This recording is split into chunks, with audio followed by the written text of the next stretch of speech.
Despite this country being in the middle of a coronavirus pandemic, we're seeing how the lockdown norms have been violated blatantly left, right and center. We're here at a temple, in fact, in Bengaluru, outside which you can see how several people have been thronging the temple with no actual social distancing being maintained or no rules being mandated at this temple that you're seeing. And this is not just the plight of, one temple, but several temples across the state of Karnataka. We're seeing how people have been thronging in large numbers with, no actual distance being maintained. Secondly, also, of course, as per the MHA guidelines, the bell that you're seeing should, not really be, of course, fixed there, because remember that several people, several hands would then in fact be touching the same bell again, possibly causing the fear of the spread of the pandemic. Now also it's imperative to remember at this point in time that the Karnataka High Court has intervened and asked the centre to actually review the standard operating procedure with regard to religious places, because remember that as per one of the clauses of as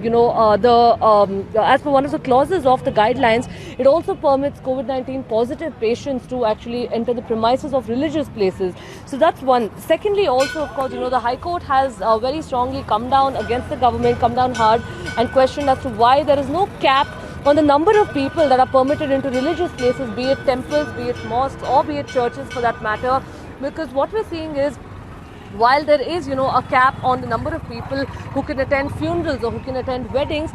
the number of people, of course, at religious places have not really been restricted. And, this right here again is, is a live example of that. So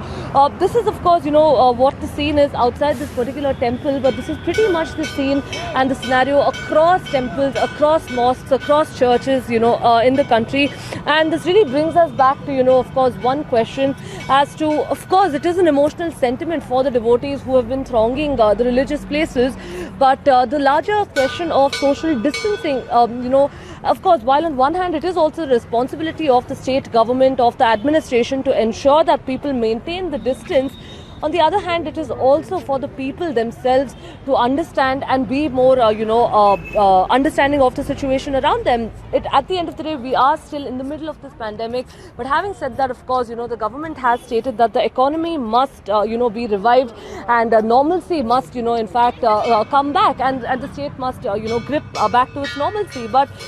if this is, of course, going to be the case, and this is going to be, the state of affairs, then possibly now maybe the government would have to, look at what all they're going to permit to remain open. So this is, of course, precisely what the Karnataka High Court has also gone on to reiterate.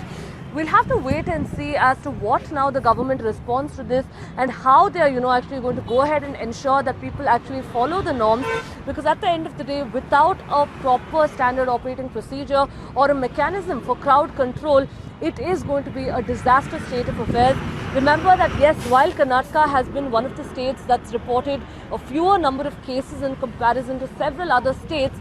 the condition over here too in Karnataka is getting a little worrisome. We are seeing a rise in the number of cases, and this, of course, should ideally be the time to curb those cases and prevent the spread of the coronavirus pandemic.